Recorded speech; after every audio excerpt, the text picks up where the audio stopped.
Hello guys, welcome back to my YouTube channel. അപ്പോൾ ഇന്നത്തെ video ഞങ്ങളൊരു യാത്രയിലാണ്.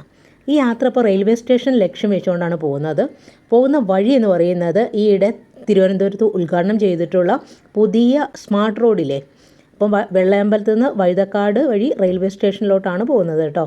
അപ്പോൾ 8:15 ട്രെയിന് കിട്ടുമെന്നറിയില്ല. ഭാഗ്യവശാൽ ട്രെയിന് കിട്ടി. അതിന് കാരണം ട്രെയിന് 8:15 പക്ഷേ ഇന്ന് ശകലം നേരം വൈകിയാണ് ട്രെയിൻ വന്നത്. ഞങ്ങളിവിടെ എത്തിയപ്പം 8:15 കഴിഞ്ഞിരുന്നു കേട്ടോ. ഭാഗ്യവശാൽ ട്രെയിന് കിട്ടി. അപ്പോൾ എന്തുകൊണ്ടാണ് കുറേ ദിവസം വീഡിയോ ഒന്നും ചെയ്യാതിരുന്നതെന്ന് വെച്ചാൽ, ഇപ്പോൾ നമ്മളൊരു നോർമൽ ലൈഫ് സ്റ്റൈല് ആരോഗ്യ പ്രശ്നങ്ങളൊന്നും ഇല്ലാതെ മുന്നോട്ട് പോകുമ്പോൾ നമ്മൾ ഒട്ടും പ്രതീക്ഷിക്കാത്ത രീതിയിൽ നമുക്ക് ഒരു വയ്യായിക വരികയാണ്. അതിപ്പോൾ BP ഷുഗറോ എന്തോ ആവട്ടെ. അപ്പം ഷുഗറൊക്കെ എന്ന് പറഞ്ഞാൽ ഒരു നോർമലൊക്കെ ആകുമ്പോൾ നമുക്ക് വലിയ ടെൻഷനൊന്നും വരില്ല. പക്ഷേ ഷുഗർ ലെവലൊക്കെ ഇപ്പോൾ ഫാസ്റ്റിങ്ങിൽ തന്നെ ഒരു 300 അല്ലെങ്കിൽ 300 സംതിങ് ഒക്കെ റേഞ്ചിൽ ഷുഗർ വരുമ്പം നമ്മൾ ഓട്ടോമാറ്റിക്കലി ഡല്ലാവില്ലേ. അപ്പോൾ അങ്ങനെ ഒരു ആരോഗ്യ പ്രശ്നത്തിൽ പെട്ടിരുന്നു ഞാനും. അപ്പോൾ ഇത് ഒട്ടും പ്ലാൻ ചെയ്യാതെ ഒരു ദിവസം വൈകിട്ട് ജോലിയും കഴിഞ്ഞ് വന്നപ്പം അന്ന് ബക്രീദായിരുന്നു കേട്ടോ. അപ്പോൾ വിഷ്ണുവേട്ടൻ പറഞ്ഞു നമുക്ക് എവിടെയെങ്കിലും പോവാമെന്ന്. അങ്ങനെയാണ് ട്രെയിനിൽ നേരത്തെ ടിക്കറ്റൊന്നും എടുത്തില്ല. 110 രൂപയുടെ ജനറൽ ടിക്കറ്റ് എടുത്തിട്ടാണ് ഞങ്ങൾ മധുരയ്ക്ക് പോകുന്നത്. അപ്പോൾ മധുരയിലേക്ക് പോകുന്ന ആളുകൾ ശ്രദ്ധിക്കേണ്ട കാര്യം, രാത്രി യാത്ര ഒഴിവാക്കിയിട്ട് പകൽ യാത്ര ചെയ്യാൻ നോക്കുക. കാരണം മധുര പോകുന്ന വഴിക്ക് ട്രെയിനിൽ തന്നെ നിരവധി കാഴ്ചകൾ കാണാം. പ്രത്യേകിച്ച് തമിഴ്നാടിൻ്റെയൊക്കെ ഗ്രാമീണ ഭംഗി, കാറ്റാടി പാടങ്ങൾ, വയൽ, ഇതൊക്കെ ഒരു വല്ലാത്ത എക്സ്പീരിയൻസ് തന്നെയാണ്. അപ്പോൾ അൺഫോർച്ചുനേറ്റ്ലി ഞങ്ങൾക്ക് യാത്രയെക്കുറിച്ച് അങ്ങനെ ഒരു പ്ലാൻ ഇല്ലാത്തത് കൊണ്ട് ഞങ്ങൾ രാത്രിയാണ് യാത്ര ചെയ്തത്. അപ്പോൾ പുറത്തെ കാഴ്ചകളൊക്കെ കണ്ട് ആ സമയത്തെ ലൈറ്റും മറ്റൊക്കെ കണ്ടപ്പോൾ തന്നെ എനിക്ക് വല്ലാത്തൊരു സന്തോഷം മനസ്സിന്. തിരുവനന്തപുരത്ത് നിന്ന് മധുര പോകാൻ ഏറ്റവും എളുപ്പമുള്ള വഴിയെന്ന് പറഞ്ഞാൽ തിരുനെൽവേലി വഴിയാണ് കേട്ടോ. അപ്പോൾ 5 മണിക്കൂർ യാത്ര. അപ്പോൾ ഇവിടുന്ന് 8:15 എടുക്കുന്ന ട്രെയിന് ഒരു 2:55 3 മണി പുലർച്ചെ മധുരയിൽ എത്തിച്ചേരും. അപ്പോൾ മധുരയിൽ തൊഴാൻ വേണ്ടി പോകുന്നവരും ഒന്ന് ചില്ല് ചെയ്യാൻ വേണ്ടിയിട്ട് ലോക്കലായിട്ട്, വളരെ പക്കാ ലോക്കലായിട്ട് കുറഞ്ഞ ചിലവിൽ പോകുന്ന ആളുകൾക്ക് ഇത്തരം ട്രെയിൻ യാത്രകൾ യൂസ്ഫുള്ളാണ്. ഇപ്പോൾ സമയം 2:55. ട്രെയിൻ അല്പം വൈകിയാലും കൃത്യസമയത്ത് തന്നെ മധുര ജംഗ്ഷനിലെത്തിയിരുന്നു. ഇപ്പോൾ പുലർച്ചെ ആയതുകൊണ്ട് ആളുകളൊക്കെ വളരെ കുറവാണ്. ഇതാണ് പുലർച്ചയിലെ മധുര റെയിൽവേ സ്റ്റേഷനിലെ കാഴ്ച. അങ്ങനെ ഞങ്ങൾ മധുര എത്തി. വിഷ്ണുവേട്ടന് എല്ലായിടവും നോക്കി നിൽക്കുകയാണ് കേട്ടോ. ഭയങ്കര സന്തോഷമുണ്ട് ആളിന്. ആൾ ഒരുപാട് നാളുകൊണ്ട് പറയുന്നതാണ് നമുക്ക് മധുര പോകണം, തെങ്കാശി പോകണം, അതുപോലെ തഞ്ചാവൂർ പോകണം. അങ്ങനെ ബക്കറ്റ് ലിസ്റ്റിലുള്ള ഒരുപാട് സ്ഥലങ്ങളുണ്ട്. അതിലൊന്നാണ് ഈ മധുര. അപ്പോൾ ഞങ്ങൾ വന്നിറങ്ങിയ ട്രെയിനാണിത്, പുനലൂർ മധുര എക്സ്പ്രസ്. ഇതേ ട്രെയിൻ ഇനി രാത്രി 11:20 റിട്ടേൺ പുനലൂർ പോകും. അപ്പോൾ നമുക്ക് തിരിച്ച് ആ ട്രെയിനിൽ തന്നെ പോകാൻ വേണ്ടിയിട്ടാണ് ഞങ്ങൾ പ്ലാൻ ചെയ്യുന്നത്. ഇനി അടുത്ത ടാസ്ക് റെയിൽവേ സ്റ്റേഷനിൽ നിന്ന് പുറത്ത് കടക്കണം, മധുര ക്ഷേത്രത്തിലേക്ക് എത്തണം. അതിനെക്കുറിച്ച് വ്യക്തമായിട്ടുള്ള ധാരണയൊന്നും ഞങ്ങൾക്കുണ്ടായിരുന്നില്ല. എന്തായാലും പുലർച്ചെ 3 മണിയല്ലേ ആയിട്ടുള്ളൂ. എന്തായാലും 2 മണിക്കൂർ നമ്മളുടെ മുന്നിലുണ്ട്. ഒരു 5 മണിയൊക്കെ ആകുമ്പോഴേക്ക് അമ്പലത്തിൻ്റെ അടുത്ത് എത്താനുള്ള രീതിയിൽ നമുക്ക് നടന്ന് പോവാം എന്നൊരു പ്ലാനിങ്ങിൽ ഞങ്ങൾ നിന്ന്. അങ്ങനെ നടന്ന് വരുമ്പം വഴിയിലൊരു ചെറിയ കട കണ്ടു. ആ കടയിൽ ചെന്നിട്ട് മധുര മീനാക്ഷി സുന്ദരേശ്വർ കോവിൽ എവിടെയെന്ന് ചോദിച്ചപ്പോൾ അദ്ദേഹം പറഞ്ഞതുകൊണ്ട് ആ കാണണേന്ന്. ക്ഷേത്രം എവിടെയാണെന്ന് കടക്കാരനോട് ചോദിക്കാനുള്ള കാരണം, സാധാരണഗതിയിൽ മധുര നമ്മൾ എത്തുന്ന സമയത്ത് ആ ഗോപുരത്തിൻ്റെ ലൈറ്റും ഗോപുരം എവിടെ നിന്നാലും കാണാമായിരുന്നു. പക്ഷേ ഇപ്പോൾ അവിടെ റിനോവേഷൻ വർക്ക് നടക്കുന്നതുകൊണ്ട് പച്ച ഷീറ്റ് കൊണ്ട് ഗോപുരം മൊത്തം മറച്ച് കെട്ടിയിട്ടുണ്ടായിരുന്നു. അപ്പോൾ അതുകൊണ്ട് വെളിച്ചമൊന്നും കാണാനും ഗോപുരം കാണാനൊന്നും പറ്റില്ല. അങ്ങനെ ക്ഷേത്രത്തിലേക്ക് എത്തി. ക്ഷേത്രത്തിൻ്റെ പടിഞ്ഞാറ് നടയുടെ ഭാഗത്തായിട്ട് അവിടെ ഒരു റൂം എടുത്തു ഞങ്ങൾ. ആ റൂമിലെ ചുമരിൻ്റെ കാഴ്ചയാണ് ഈ കാണുന്നത്. എനിക്ക് ആ ടൈൽസ് നന്നായിട്ട് ഇഷ്ടപ്പെട്ടതുകൊണ്ടാണ് ഞാനത് വീഡിയോ എടുത്തത് കേട്ടോ. ഇതുപോലെ ഷീറ്റ് കൊണ്ട് മറിച്ചിരുന്നു. അപ്പോൾ അതുകൊണ്ട് നമുക്ക് ആ ഗോപുരത്തിൻ്റെ ഭംഗി കൃത്യമായിട്ട് പകർത്താനായിട്ട് സാധിച്ചില്ല. ഇത് മധുര മീനാക്ഷി ടെമ്പിളിൻ്റെ പടിഞ്ഞാറേ നടയാണ്. ഇന്നിവിടെ അമിത് ഷാ ഒക്കെ വരുന്നത് കൊണ്ട് നല്ല തിരക്കാണ്, സെക്യൂർഡാണ്. അല്ലെങ്കിൽ അമ്പലത്തിനകത്തേക്ക് ബാഗ്, കുട അങ്ങനെയുള്ള സാധനങ്ങളൊന്നും നമുക്ക് കൊണ്ടുപോകാൻ പറ്റില്ല. അപ്പോൾ ഞാൻ ഒരു പകൽവട്ടത്തിൽ മധുര മീനാക്ഷി ടെമ്പിളിൻ്റെ ഗോപുരം കണ്ട് അങ്ങനെ ആശ്ചര്യപ്പെട്ട് നിൽക്കുകയാണ്. എനിക്ക് ഈ യാത്രകളോട് ഇത്ര പ്രിയം തോന്നാനുള്ള കാരണം, വീട്ടിൽ എത്ര കഷ്ടപ്പാടാണെങ്കിലും ഞങ്ങൾക്ക് വെക്കേഷൻ വരുമ്പോൾ ഞങ്ങളുടെ ചെറിയച്ഛൻ ഞങ്ങളുടെ എവിടെയെങ്കിലും കൊണ്ടുപോകും. അതൊരു ഊട്ടിയോ അല്ലെങ്കിൽ വയനാടോ, പിന്നെ മധുരയാണെങ്കിൽ മധുര, പിന്നെ പളനി ആണെങ്കിൽ അങ്ങനെ. അപ്പോൾ അതുകൊണ്ട് തന്നെ എനിക്ക് എപ്പോഴും യാത്ര എന്ന് പറയുമ്പം എൻ്റെ ഫാമിലിയോടൊപ്പമുള്ള ആ ഒരു യാത്രകളാണ് മനസ്സിൽ വരിക. അപ്പോൾ ഏത് സമയത്തും ഞങ്ങൾ അതിനുള്ള ഒരു മാർഗം കണ്ടെത്തിയിരുന്നു. അപ്പോൾ വീട്ടിലും ഒരുപാട് ജോലിയൊക്കെ ചെയ്ത് സ്ട്രെസ് ചെയ്യുന്ന അല്ലെങ്കിൽ സാധാരണ കൂലിപ്പണി ചെയ്ത് ജീവിക്കുന്ന ആളുകൾക്കൊക്കെ ഈ യാത്രയിലൂടെ കിട്ടുന്ന ആ ഒരു മനസ്സുഖം ഉണ്ടല്ലോ, അത് വേറെ തന്നെയാണ്. പിന്നെ മധുര മീനാക്ഷി ടെമ്പിളിൻ്റെ ഒരു ആകർഷണം എന്ന് പറഞ്ഞാൽ ഈ ചുറ്റുമതിലിന് അകത്ത് ഈ പുറത്തേക്ക് പടർന്ന് പന്തലിച്ച് നിൽക്കുന്ന ആര്യവേപ്പാണ്. അപ്പോൾ ശരിക്കും ദേവീപ്രസാദമാണ് ആര്യവേപ്പ് എന്നൊക്കെ പറയാറുണ്ട്. ഇപ്പോൾ ഈ വസൂരി അല്ലെങ്കിൽ ചിക്കൻ പോക്സ് ഒക്കെ വരുന്ന ആളുകൾക്ക് ദേവിയുടെ അനുഗ്രഹമാണെന്നും അതുകൊണ്ട് ഈ ആര്യവേപ്പിൻ്റെ ഇലയിൽ കിടക്കണം, അത് പെട്ടെന്ന് മാറും എന്നൊക്കെ ഒരു വിശ്വാസമുണ്ട്. മധുര മീനാക്ഷി ടെമ്പിള് 14 ഏക്കർ സ്ഥലത്താണ് സ്ഥിതി ചെയ്യുന്നത്.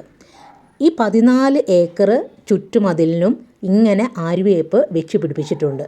അത് ഇവിടുത്തെ ഒരു മനോഹരമായിട്ടുള്ള കാഴ്ച തന്നെയാണ്. ഈ കേരളത്തിൽ ആര്യവേപ്പ് ഇത്രമാത്രം കൃഷി ചെയ്യുന്നുണ്ടോയെന്ന് എനിക്കറിയില്ല. പക്ഷേ തമിഴ്നാട്ടിൻ്റെ ഏത് കോർണറിൽ പോയാലും അവിടെ ഒരു ആര്യവേപ്പിൻ്റെ ചെടി കാണാനായിട്ട് സാധിക്കും. ആര്യവേപ്പിന് നിരവധി ഔഷധ ഗുണങ്ങളുണ്ട്. ബ്ലഡ് ഷുഗർ ലെവൽ കുറയ്ക്കാനും അതുപോലെ വയറിൽ അൾസർ സംബന്ധമായിട്ടുള്ള അസുഖങ്ങൾക്ക്, പിന്നെ ആര്യവേപ്പിൻ്റെ വെള്ളം തിളപ്പിച്ച് കുടിക്കുന്നത് ഒക്കെ നല്ലതാണ്. അങ്ങനെ എല്ലാം കൊണ്ടും വളരെ ഔഷധ ഗുണങ്ങളുള്ള ഒരു മരമാണ് ആര്യവേപ്പ്. ഈ കാണുന്നതാണ് ഞങ്ങൾ താമസിച്ച ലോഡ്ജ് കേട്ടോ. അങ്ങനെ അമ്പലത്തിലൊക്കെ തൊഴുതിറങ്ങി ഒരുപാട് സമയം അമ്പലത്തിൽ ക്യൂ നിന്ന്, അതിനകത്ത് തന്നെ 1000 തൂണ് മണ്ഡപവും പിന്നെ ഗോൾഡൻ ലോട്ടസ് പോണ്ട്, അങ്ങനെ നമുക്ക് നടന്ന് കാണാൻ ഇഷ്ടം പോലെ സ്ഥലമുണ്ട്. പക്ഷെ അതൊക്കെ വീഡിയോയിൽ പകർത്താൻ അവിടെ ക്യാമറ അലൗഡ് അല്ല. അപ്പോൾ പുറത്തിറങ്ങിയപ്പം വെള്ളത്തിന് ദാഹം, ഇന്നാണെങ്കിൽ രാവിലെ തൊട്ട് ഒന്നും കഴിച്ചിട്ടുമില്ല. അങ്ങനെയാണ് ഇവിടുത്തെ ജിഗർതണ്ട കുടിക്കാനായിട്ട് വരുന്നത്. ക്ഷേത്രത്തിൻ്റെ തൊട്ടടുത്തുള്ള ഒരു കട തന്നെയാണ്. പിന്നെ പൊതുവെ നല്ല വൃത്തി ഉണ്ടായിരുന്നു കേട്ടോ. അപ്പോൾ ഇവിടുന്ന് അദ്ദേഹം ചോദിക്കുകയാണ്, മധുരയിലെ ട്രഡീഷണൽ ഫുഡാണ് ജിഗർതണ്ട എന്ന് പറയുന്നത്, അപ്പോൾ അത് സ്പെഷ്യൽ വേണോ നോർമൽ വേണോ എന്ന്. അപ്പോൾ ഞാൻ പറഞ്ഞു നോർമൽ മതി, നോർമലാണല്ലോ അതിൻ്റെ യഥാർത്ഥ ടേസ്റ്റ് എന്ന് പറയുന്നത്. ഫൈനലി ഞങ്ങൾക്ക് ജിഗർതണ്ട കിട്ടി. അപ്പോൾ അത് കണ്ടപ്പം എനിക്ക് നമ്മുടെ നാട്ടിലെ ചിക്കു ഒക്കെ അല്ലേ, ചിക്കു ഷേക്ക് അതുപോലെയൊക്കെയാണ് തോന്നിയത്. പക്ഷേ ഇതിൻ്റെ ടേസ്റ്റ് എന്ന് പറയുന്നത് നമ്മൾ സേമിയ പായസം ഉണ്ടാക്കിയിട്ട് അതിനെ ഒന്ന് ഫ്രീസ് ചെയ്ത് കഴിച്ചാൽ എങ്ങനെ ഇരിക്കും അതുപോലെ. പക്ഷെ നല്ല മധുരമുണ്ട്. പിന്നെ അതുപോലെ തന്നെ നെയ്യിൻ്റെയോ വെണ്ണേൻ്റെയൊക്കെ ഒരു ചെവ. എന്തായാലും അത് എല്ലാവർക്കും ഇഷ്ടപ്പെടുന്നൊരു ഫ്ലേവർ ആയിരിക്കും കേട്ടോ. എനിക്ക് മധുരം കഴിക്കാൻ പറ്റില്ല, എന്നാലും ജിഗർതണ്ട ടേസ്റ്റ് ചെയ്യണമെന്നുണ്ടായിരുന്നു. അപ്പം നടക്കാമെന്നുള്ളൊരു വാക്ക് കൊടുത്ത് ഞാനും ഒരു ഗ്ലാസ് ജിഗർതണ്ട കഴിച്ചു. പിന്നെ ഞങ്ങൾ ക്ഷേത്രത്തിൻ്റെ ചുറ്റും വെറുതെ ഒന്ന് നടന്നു. മെയിനായിട്ട് ഈ ക്ഷേത്രത്തിൻ്റെ തൊട്ടടുത്തുള്ള കടകളിൽ നിന്നൊന്നും സാധനങ്ങൾ വാങ്ങിക്കരുത്, കാരണം അറുതി വിലയാണ്, അവർ നമ്മളെ കൊന്നുകളയും. അപ്പോൾ ഈ ക്ഷേത്രത്തിൻ്റെ ഈ കോമ്പൗണ്ട് വിട്ട് പുറത്തോട്ട് പോകുന്ന സമയത്ത് അവിടെയുള്ള കടകളിലൊക്കെ കുറച്ചും കൂടെ ഒന്ന് വില കുറവാണ്. അപ്പോൾ ഞങ്ങളിങ്ങനെ നോക്കി കണ്ട് കാര്യങ്ങളൊക്കെ ആസ്വദിച്ച് പോവുകയാണ്. ഉപ്പ് തൊട്ട് കർപ്പൂരം വരെ കിട്ടുന്ന കടകളാണ് ചുറ്റും ഉള്ളത്. എല്ലാവരും ഹാർഡ് വർക്കിംഗ് ആണ്. സമയം ഇപ്പോൾ ഒരു 7:30-8 മണിയായി കാണും. അപ്പോഴേക്ക് തന്നെ കടകളൊക്കെ ഏകദേശം സജ്ജമായിരുന്നു. ഇപ്പോൾ തുണികളുടെ കടകൾ, പാത്രങ്ങളുടെ കട, അങ്ങനെ ഒരുപാട് കടകൾ ഈ ക്ഷേത്ര സമുച്ചയത്തിൽ തന്നെ ഉണ്ട്. ഇപ്പോൾ സമയം ഒരു 3 മണിയായി കാണും. വൈകിട്ടത്തെ ദർശനം തുടങ്ങുന്നത് 3 മണിക്കാണ്. പിന്നെ ഇന്ന് ഞായറായതുകൊണ്ട് എല്ലാവർക്കും അവധി ദിവസമായതുകൊണ്ട് ദർശനത്തിന് നല്ല തിരക്കായിരുന്നു. ശരിക്കും മധുര മീനാക്ഷി ടെമ്പിളിന് 4 പ്രധാനപ്പെട്ട ഗോപുരങ്ങളാണ് ഉള്ളത്. 4ഉം ഒരുപോലെയാണ്. അഥവാ അറിയാത്ത ആളുകളാണെങ്കിൽ ഏത് വശത്തു കൂടിയാണ് പുറത്തിറങ്ങിയെന്ന് നമുക്ക് അല്ലെങ്കിൽ അകത്തേക്ക് പ്രവേശിച്ചതെന്ന് പെട്ടെന്ന് മനസ്സിലാവില്ല. ക്ഷേത്ര ദർശനം കഴിഞ്ഞ് സാരിയൊക്കെ ഉടുത്ത് നടക്കാനുള്ള ഒരു ബുദ്ധിമുട്ട് കാരണം റൂമിൽ പോയി ഡ്രസ്സൊക്കെ ചേഞ്ച് ചെയ്തിട്ടാണ് വന്നത്. അന്നേരമാണ് ഓർത്ത് കമ്മലിട്ടില്ലല്ലോ എന്ന്. പിന്നെ ഒരു കമ്മലിൻ്റെ കടയിൽ കയറി. നല്ല കമ്മൽ സെലക്ഷനുണ്ട്. പക്ഷെ അവിടെയും നമ്മളുടെ നാട്ടിൽ കിട്ടുന്ന കമ്മലുകൾ തന്നെ അതിൻ്റെ ഇരട്ടി വിലയിലാണ് ഇവിടെ കൊടുക്കുന്നത്. പിന്നെ ഏതൊരു സ്ഥലത്ത് വന്നാലും എന്തെങ്കിലുമൊക്കെ ചെറുത് വാങ്ങിക്കാമെന്ന് പറഞ്ഞാൽ നമ്മളുടെയൊക്കെ ഒരു ആഗ്രഹമല്ലേ. ഇതാണ് യഥാർത്ഥത്തിൽ മധുര മീനാക്ഷി ടെമ്പിളിൻ്റെ കിഴക്ക് ഭാഗം, ഇതിൻ്റെ മെയിൻ എൻട്രൻസ്. അപ്പോൾ ഇവിടെയൊക്കെ നല്ല കൊത്തുപണികൾ കൊണ്ട് അലങ്കരിച്ചിട്ടുണ്ട്. പണ്ട് പ്രാചീന തമിഴകം ഭരിച്ചിരുന്നത് മൂവേന്തന്മാരായിരുന്നു. മൂവേന്തന്മാരെന്ന് പറയുന്നത് 3 ശക്തികളാണ്: ചേര, ചോള, പാണ്ഡ്യ. അതിൽ വളരെ പ്രമുഖരായിട്ടുള്ള ഒരു വിഭാഗമായിരുന്നു പാണ്ഡ്യന്മാർ. അപ്പോൾ കേരളം മുതൽ ആന്ധ്രാപ്രദേശിലെ വെങ്കട്ട് മലനിര വരെ ആയിരുന്നു ഈ പ്രാചീന തമിഴകം വ്യാപിച്ചിരുന്നത്. നമ്മുടെ കേരളം അതിനകത്ത് അന്ന് ഉൾപ്പെട്ടിരുന്നു. അപ്പോൾ മധുര ആസ്ഥാനമാക്കി ഭരിച്ചിരുന്നവർ പാണ്ഡ്യന്മാരാണ്. പാണ്ഡ്യന്മാരുടെ ഭരണകാലഘട്ടത്തിലാണ് മധുര മീനാക്ഷി ക്ഷേത്രം പണി കഴിപ്പിച്ചത്. വൈഗൈ നദിയുടെ തീരത്ത് പാണ്ഡ്യരാജാവായ കുലശേഖരനാണ് മധുര മീനാക്ഷി ക്ഷേത്രം നിർമ്മിച്ചത്. പിന്നീട് ഇതിനെ മോടി പിടിപ്പിച്ച് ഇന്നത്തെ രീതിയിലേക്ക് മാറ്റിയത് തിരുമലൈ നായ്ക്കർ എന്ന് പറയുന്ന രാജാവാണ്.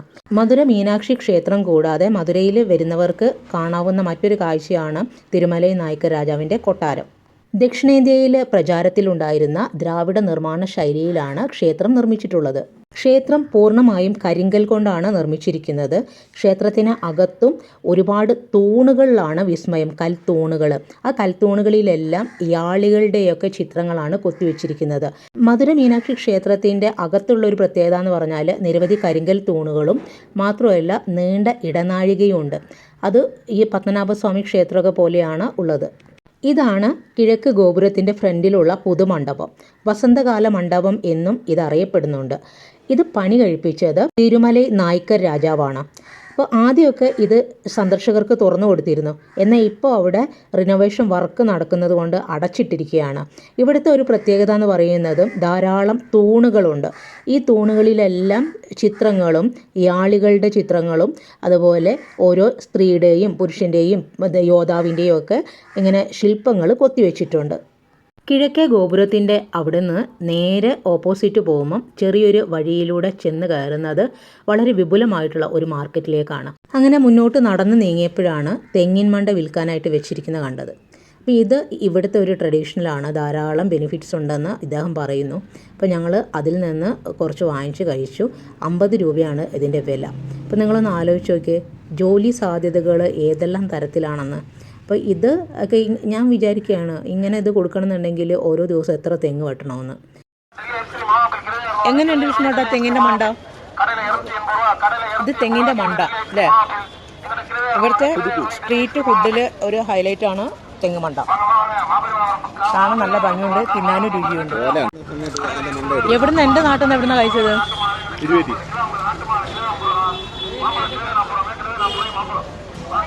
അങ്ങനെ നടന്ന് തളർന്ന് ഒരു ഓട്ടോയും വിളിച്ച് നല്ല ഫുഡ് കിട്ടുമെന്ന് നോക്കാൻ വേണ്ടി പോകുന്ന വഴിയിലാണ് ഇങ്ങനെ ഒരു കാഴ്ച കണ്ടത്. മേലിൽ ചന്ദനൊക്കെ തേച്ച് കാവ്യമുണ്ട് കൊടുത്ത് തലയിൽ എന്തോ വെച്ച് ഇവരൊക്കെ എങ്ങോട്ടോ പോകുന്നു. എൻ്റെ ഫോണിൽ ചാർജും തീർന്നു.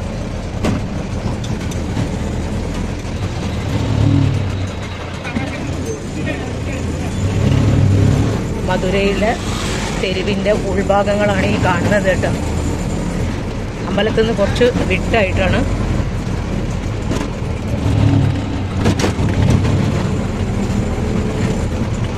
വൈകുന്നേരം നേരമായതുകൊണ്ട് വെയിലില്ലാത്തത് കൊണ്ടേ ഇഷ്ടംപോലെ ആളുകൾ. ഒന്നാമതെന്ന് ഞായറാഴ്ച. ഇതാണ് അംസവല്ലി ബിരിയാണി, അംസവല്ലി ഭവൻ. ഇവിടെയാണ് അത്ര നല്ല ഫേമസ് ആയിട്ടുള്ള ബിരിയാണി കിട്ടുമെന്ന് അറിഞ്ഞുകൂടെ, പോയി നോക്കിയിട്ട് ബാക്കി പറയാം. നമ്മൾ വടക്കന്മാർ തലശ്ശേരി ബിരിയാണി തൊട്ട് ഇങ്ങ് തിരുവനന്തപുരം ബിരിയാണി വരെ ടേസ്റ്റ് ചെയ്തിട്ടുണ്ട്. ഇപ്പം നമ്മൾ തമിഴ്നാട്ടിൽ വന്നിരിക്കുകയാണ് ആദ്യമായിട്ട്. അത് നമുക്ക് ഇവിടുത്തെ സ്ട്രീറ്റ് ഫുഡിനെ കുറിച്ചൊന്നും വലിയ ധാരണയില്ലായിരുന്നു. അപ്പോൾ വന്ന് ഇവിടുത്തെ അംസവല്ലി ബിരിയാണിയൊക്കെ ടേസ്റ്റ് ചെയ്യാമെന്ന് വിചാരിച്ചത്. ഇവിടെ പാർസലൊന്നും കിട്ടില്ല. അപ്പോൾ വിഷ്ണുവേട്ടന് ഓർഡർ ചെയ്തിരിക്കുന്നത് മട്ടൻ ബിരിയാണിയാണ്. ഞാൻ പിന്നെ ചിക്കൻ ബിരിയാണി. എനിക്ക് അറിഞ്ഞൂടെ ഇവിടുത്തെ ബിരിയാണി എല്ലാവരും പറയുന്നത് വളരെ ഫേമസ് ആണെന്ന്. കഴിച്ചിട്ട് പറയാമേ. ഇഷ്ടം എന്ന് പറഞ്ഞാൽ വടക്കൻ ബിരിയാണി. അപ്പോൾ ഇവിടെ വന്നപ്പോഴാണ് നമ്മുടെ ഡിഷ് വന്നത്.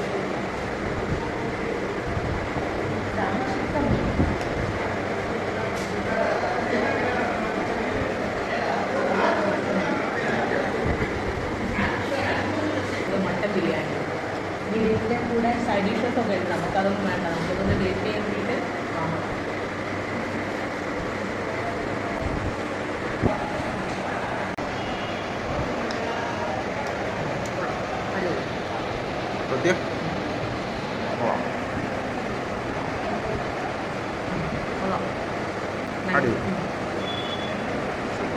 ചൂട് വെള്ളം കിട്ടും.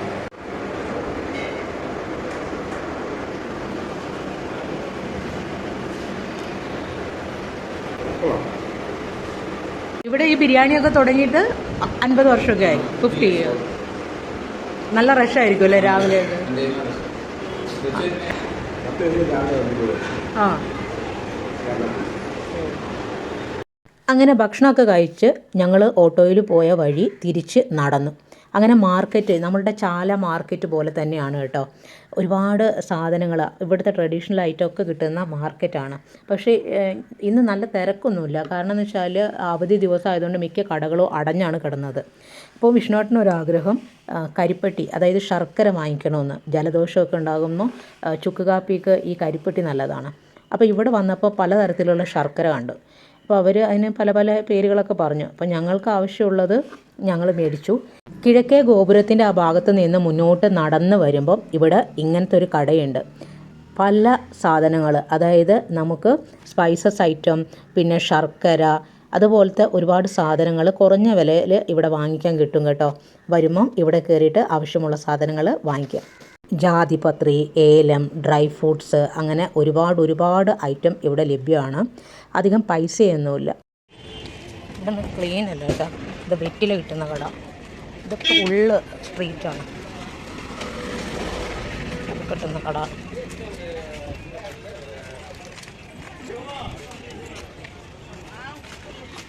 ഇവിടെ നിന്ന് വൃത്തിയില്ല. ഇഷ്ടംപോലെ ഏരിയ ഉണ്ട് കേട്ടോ കച്ചവടത്തിന്. ഞായറാഴ്ച ആയതുകൊണ്ടാണ് എല്ലാം അടഞ്ഞു കിടക്കുന്നത്. തിരികെ നടന്നു വരുമ്പോഴാണ് റോഡിൽ 2 വലിയ രഥങ്ങൾ കണ്ടത്. അപ്പോൾ അത് എന്താണെന്നും എന്തിനാണ് ഇങ്ങനെ റോഡിൽ നിർത്തിയിട്ടിരിക്കുന്നതെന്നും ചോദിക്കാൻ വേണ്ടി അവിടെ നിന്ന് ഒരു പോലീസുകാരൻ്റെ അടുത്ത് ചെന്നു. അദ്ദേഹത്തിൻ്റെ അടുത്ത് ഞാൻ ഈ രഥത്തിനെ കുറിച്ച് ചോദിച്ചപ്പം ഏപ്രിൽ മാസത്തിലെ ചിത്തിര നാളിൽ ഇവിടുത്തെ ഉത്സവം നടക്കുക. പ്രധാനമായിട്ടും ഇവിടുത്തെ ഉത്സവ ആഘോഷം എന്ന് പറയുന്നത് ദേവിയുടെ കല്യാണമാണ്. അപ്പോൾ ദേവിയുടെ കല്യാണ സമയത്ത് ദേവിയുടെ വിഗ്രഹം ഈ രഥത്തിൽ ഇരുത്തിയിട്ട് ക്ഷേത്രത്തിന് ചുറ്റും ഇങ്ങനെ കൊണ്ടുപോകുന്നു. അതിനാണ് 2 രഥമുള്ളത്. ഈ രഥത്തിലൊക്കെ എല്ലാം വുഡൻ കാർവിങ് വർക്ക്സ് ആണ് കേട്ടോ. കാണാൻ നല്ല ഭംഗിയുണ്ട്. 2 രഥങ്ങളുണ്ട്. അപ്പോൾ ഈ വലിയ റോപ്പ് കണ്ടോ, കയറ് വെച്ചിട്ടാണ് ഇവരെന്ത് ചെയ്യുന്നത്, ഇതിനെ വലിച്ചുകൊണ്ട് പോകുന്നത്. അങ്ങനെ നിങ്ങളൊന്ന് ആലോചിച്ച് നോക്കൂ. 14 ഏക്കർ സ്ഥലത്താണ് ആ ക്ഷേത്രം സ്ഥിതി ചെയ്യുന്നത്. അത്രയും ഏരിയയിൽ ഈ രഥം വലിച്ചുകൊണ്ട് പോകുന്ന കാര്യം ഒന്ന് ആലോചിച്ച് നോക്ക്. നിങ്ങൾ ഈ രഥത്തിൻ്റെ ചക്രം കണ്ടോ, ഇത് നല്ല ഹൈറ്റുണ്ട്, നല്ല വലിപ്പമുണ്ട്. മാത്രമല്ല ഇത് കണ്ടോ, ഓരോ കോണിലും വളരെ സൂക്ഷ്മമായിട്ടാണ് കൊത്തുപണി ചെയ്തേക്കുന്നത്. ഫുള്ള് വുഡാണ് കേട്ടോ. വെയിലൊക്കെ ആറിയതിന് ശേഷം മധുരയിലെ ഉൾമാർക്കറ്റുകളിലൂടെയുള്ള നടത്തം കാഴ്ചകളൊക്കെ കണ്ട് വളരെ രസമായിരുന്നു അത്. പിന്നെ നമുക്ക് സാധനങ്ങളൊന്നും വാങ്ങാനില്ലാത്തത് കൊണ്ട് പൊതുവെ ഈ കാഴ്ച ആസ്വദിക്കാനാണ് ഞങ്ങൾ നിന്നത്. ഇത് കണ്ടോ, ഇതായിരുന്നു പണ്ടത്തെ രാജവീതി. മധുരയിൽ പാണ്ഡ്യന്മാർ ഭരിച്ചിരുന്ന സമയത്ത് മീനാക്ഷി അമ്മൻ കോവിലിലേക്കുള്ള രാജവീതിയായിരുന്നത്. ഇതിൻ്റെ 2 സൈഡിലും കരിങ്കല്ല് കൊണ്ട് തീർത്ത വലിയ മതിലുകളും ആ മതിലിൽ ധാരാളം കൊത്തുപണികളൊക്കെ ഉണ്ട്. കണ്ടില്ലേ, ആ കാണുന്നതാണ് കിഴക്ക് ഗോപുരം. കിഴക്ക് ഗോപുരത്തിലേക്കുള്ള വഴിയിലാണ് ഈ മതിൽ പോലെ കൊത്തുപണികൾ വെച്ചിട്ടുള്ളത്. ഈ കൊത്തുപണികളെല്ലാം തന്നെ ദ്രാവിഡ ശില്പകലാ രീതിയിലാണ് ചെയ്തേക്കുന്നത്. മധുരയുടെ മറ്റ് നഗരഭാഗങ്ങളെ തമ്മിൽ കണക്റ്റ് ചെയ്യുന്ന നാഷണൽ ഹൈവേ ആണിത്. അപ്പോൾ ഇവിടെയാണ് പ്രധാനമായിട്ടും നന്ദിയുടെ വലിയ പ്രതിമയുള്ളത്. ഈ പ്രതിമ പൊതുമണ്ഡപത്തിന് അഭിമുഖമായിട്ടാണ് നിലകൊള്ളുന്നത്. ഈ പൊതുമണ്ഡപത്തിൻ്റെ തൊട്ട് മുന്നിലായിട്ടാണ് ക്ഷേത്രത്തിൻ്റെ കിഴക്ക് ഗോപുരം വരുന്നത്. ഈ നന്ദിയുടെ പ്രതിമ കണ്ടോ, എന്ത് ഭംഗിയാണ് കാണാൻ. ഇവിടെ ഈ അടുത്ത് ഉത്സവം കഴിഞ്ഞിരുന്നു. ഇപ്പോൾ അവിടെ വർക്ക് നടക്കുന്നതുകൊണ്ടാണ് അടച്ചിട്ടിരിക്കുന്നത്. പൊതുമണ്ഡപം റോഡിൽ നിന്ന് കാണുമ്പം ഈ രീതിയിലാണുള്ളത്. നോക്ക്, ഇത് കണ്ടില്ലേ, എല്ലാം കരിങ്കൽ തൂണുകളാണ്. ഓരോ തൂണുകളും പണിയാൻ വർഷങ്ങളെടുത്ത് കാണും. അത് വെറുതെ അങ്ങ് പണിയല്ലേ, എന്തോരം മാത്രം കൊത്തുപണികളാണ്. അങ്ങനെ ഒരു നടത്തൊക്കെ കഴിഞ്ഞപ്പോൾ നേരം പാതിരാത്രിയായി. ആ പാതിരാത്രിയിലെ ദൃശ്യമാണ് ഈ കാണുന്നത്. പൂർണ്ണചന്ദ്രൻ ആ ഗോപുരത്തിൻ്റെ മുകളിൽ അങ്ങനെ നിൽക്കുകയാണ്. ആ കാഴ്ച വളരെ മനോഹരമാണ്. പിന്നെ എൻ്റെ ഫോണിൻ്റെ ക്ലാരിറ്റി കൊണ്ടാണ് ഇത് ഇത്ര ഭംഗിയില്ലാതായി നിങ്ങൾക്ക് തോന്നുന്നത്. അഡ്ജസ്റ്റ് ചെയ്യണം കേട്ടോ. അപ്പോൾ ഇന്നലെ രാത്രിയാണ് തിരുവനന്തപുരത്ത് നിന്ന് ഞങ്ങൾ ജനറലിന് ടിക്കറ്റ് എടുത്തിട്ട് മധുരയിലോട്ട് വന്നത്. അപ്പോൾ മധുരയിൽ ഒരുപാട് നല്ല കാഴ്ചകൾ കണ്ടു. ഞങ്ങൾ തിരിച്ച് തിരുവനന്തപുരത്തോട്ട് പോകേണ്ട ട്രെയിനാണ് വന്നത്. 11:25 ട്രെയിന്. അപ്പോൾ മധുരയിലെ എല്ലാ വിശേഷങ്ങളും കണ്ട് നിങ്ങൾക്ക് ഇഷ്ടപ്പെട്ടെന്ന് വിചാരിക്കുന്നു. വീണ്ടും പുതിയ യാത്രകളും യാത്രയിലെ കാഴ്ചകളൊക്കെ ആയിട്ട് ഞങ്ങൾ വരാം. വീഡിയോ ഇഷ്ടപ്പെട്ടാൽ തീർച്ചയായിട്ടും ലൈക്ക് ചെയ്യാനും ഷെയർ ചെയ്യാനും കമൻറ്റ് ചെയ്യാനും